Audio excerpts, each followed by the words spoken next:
Hello everyone, welcome to my channel. हम पढ़ रहे हैं छत्तीसगढ़ का इतिहास। छत्तीसगढ़ के इतिहास में प्राचीन इतिहास हम डिस्कस कर रहे हैं। इसी से संबंधित मैंने पिछले वीडियो में प्राग ऐतिहासिक काल, आद्य ऐतिहासिक काल, रामायण काल व महाभारत काल से संबंधित जो महत्वपूर्ण साक्ष्य हैं जो छत्तीसगढ़ में मिले हैं, मैंने डिटेल में डिस्कस किया है। अगर आपने वीडियो नहीं देखा है तो आपको नीचे डिस्क्रिप्शन बॉक्स में प्ले लिस्ट का लिंक मिलेगा, वहां से आप देख सकते हैं। आज हम इस पर्टिकुलर वीडियो में छत्तीसगढ़ के प्राचीन इतिहास से संबंधित बौद्ध धर्म एवं जैन धर्म के कुछ महत्वपूर्ण बातें जो छत्तीसगढ़ से संबंधित हैं उनको डिस्कस करेंगे। इसके साथ साथ महाजनपद काल के जो महत्वपूर्ण पॉइंट हैं उनको समझेंगे। सो बहुत इंपॉर्टेंट है ये, एग्जाम के पर्सपेक्टिव से ये पॉइंट्स डायरेक्ट एग्जाम में पूछे जाते हैं। तो स्टार्ट करते हैं बौद्ध धर्म से। सो बौद्ध धर्म की अगर हम बात करें तो बौद्ध ग्रंथ जिसका नाम है अवदान शतक, इसमें ये वर्णन मिलता है कि जो गौतम बुद्ध थे ये कुछ समय के लिए छत्तीसगढ़ आए हुए थे। ठीक है, छत्तीसगढ़ के सिरपुर क्षेत्र में आए हुए थे। किससे पता चलता है? बौद्ध ग्रंथ के अवदान शतक से। ठीक है, तो यहां पे एक बात आपको ध्यान रखना है कि ये सिरपुर क्षेत्र का यहां पे उल्लेख हुआ है, लेकिन उस समय प्राचीन भारत में ये जो छत्तीसगढ़ वाला क्षेत्र है, छत्तीसगढ़ के नाम से नहीं जाना जाता था। हमने नामकरण एवं परिचय वाले भाग में डिस्कस किया है कि इस क्षेत्र को दक्षिण कौशल के नाम से जाना जाता था।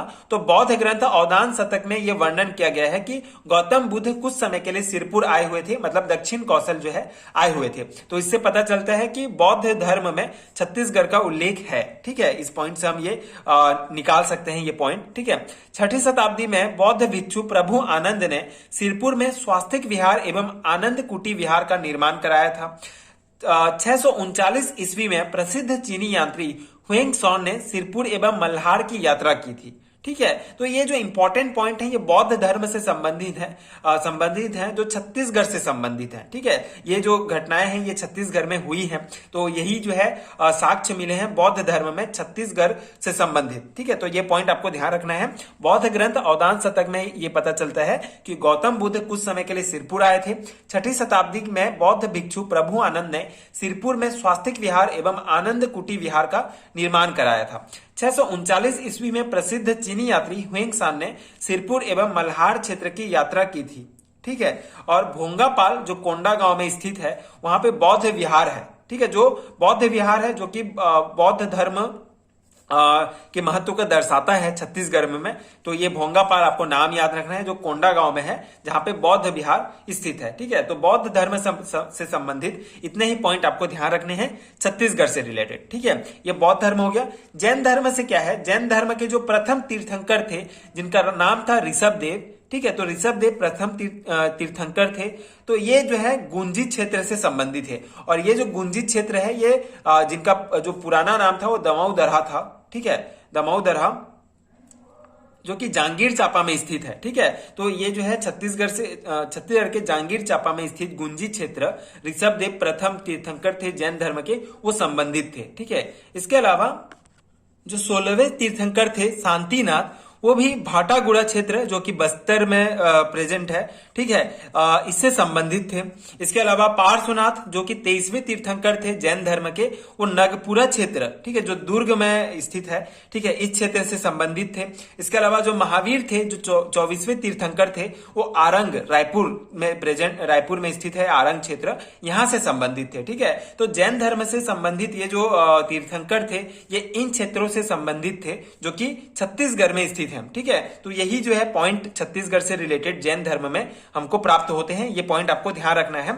ठीक है, बहुत इंपॉर्टेंट है, डायरेक्ट पूछ लिया जाता है कि ऋषभदेव प्रथम तीर्थंकर कौन से क्षेत्र से संबंधित थे, महावीर 24वें तीर्थंकर कौन से क्षेत्र से संबंधित थे छत्तीसगढ़ के। तो ये पॉइंट्स आपको ध्यान रखना है। ठीक है, तो यह है बौद्ध धर्म एवं जैन धर्म से संबंधित कुछ महत्वपूर्ण बातें जो छत्तीसगढ़ से संबंधित है। ठीक है, इसके अलावा जो महाजनपद काल है, ठीक है, महाजनपद काल 600 ईसा पूर्व से स्टार्ट होता है महाजनपद काल। इस दौरान जो संपूर्ण भारत को 16 महाजनपदों में बांटा गया था। ठीक है, पूरे संपूर्ण भारत को 16 महाजनपदों में बांटा गया था। छत्तीसगढ़ चेदी महाजनपद के अंतर्गत आता था। ठीक है, जो छत्तीसगढ़ था वो बेसिकली पूरा भारत 16 महाजनपदों में बांटा गया था, जिसमें जो छत्तीसगढ़ वाला जो क्षेत्र था, जो दक्षिण कौशल वाला क्षेत्र था, वो चेदी महाजनपद के अंतर्गत आता था। और ये जो चेदी महाजनपद था इसकी राजधानी थी सुक्तिमती। और ये जो क्षेत्र, कौन सा क्षेत्र था, बुंदेलखंड का पठार जो है वो उस क्षेत्र में जो वह जो क्षेत्र था वो चेदी महाजनपद था और इसकी राजधानी सुक्तिमती थी। ठीक है, ये पॉइंट आपको ध्यान रखना है। तो इस काल में छत्तीसगढ़ को ये चेदी महाजनपद के अंतर्गत आता था, इसलिए जो छत्तीसगढ़ था, जो छत्तीसगढ़ वाला जो क्षेत्र था उसको चेदीसगढ़ के नाम से जाना जाता था। और कालांतर में इतिहासकार हीरालाल के अनुसार इसी से छत्तीसगढ़ का नामकरण हुआ। ठीक है, तो हमने इसका नामकरण वाला जो हमने पहला वीडियो जो डिस्कस किया था इतिहास में छत्तीसगढ़ का, तो उसमें भी हमने डिस्कस किया था कि चेदीसगढ़ नाम था पहले, चेदीसगढ़ से ही बिगड़कर जो है छत्तीसगढ़ नामकरण हुआ। ठीक है, तो ये वही था कि चेदी महाजनपद के अंतर्गत ये क्षेत्र आता था और इस काल में छत्तीसगढ़ को चेदीसगढ़ के नाम से जाना जाता था। और कालांतर में इतिहासकार हीरालाल के अनुसार इसी से छत्तीसगढ़ का नामकरण क्या हुआ था, छत्तीसगढ़ हुआ था, चेदीसगढ़ से बिगड़कर छत्तीसगढ़। ठीक है, तो ये पॉइंट आपको ध्यान रखना है। तो यही है छत्तीसगढ़ के इतिहास में बौद्ध धर्म, जैन धर्म एवं महाजनपद काल से संबंधित कुछ महत्वपूर्ण पॉइंट्स। इतने पॉइंट्स आपको ध्यान रखने हैं इन टॉपिक से। आई होप आपको समझ में आ गया होगा एंड ये पॉइंट्स आपको याद हो गए होंगे। सिंपल से है, बहुत इजीली वे के साथ आपको इसको याद कर सकते हैं। एक दो बार आप दिमाग में इसको रिवाइज करेंगे तो याद हो जाएगा। बहुत इजी पॉइंट्स हैं। सो ये था आज का वीडियो। आगे की वीडियोस में हम मौर्य काल डिटेल में डिस्कस करेंगे, सातवाहन काल डिटेल में समझेंगे, जिससे इंपॉर्टेंट पॉइंट्स हैं उसको डिस्कस करेंगे।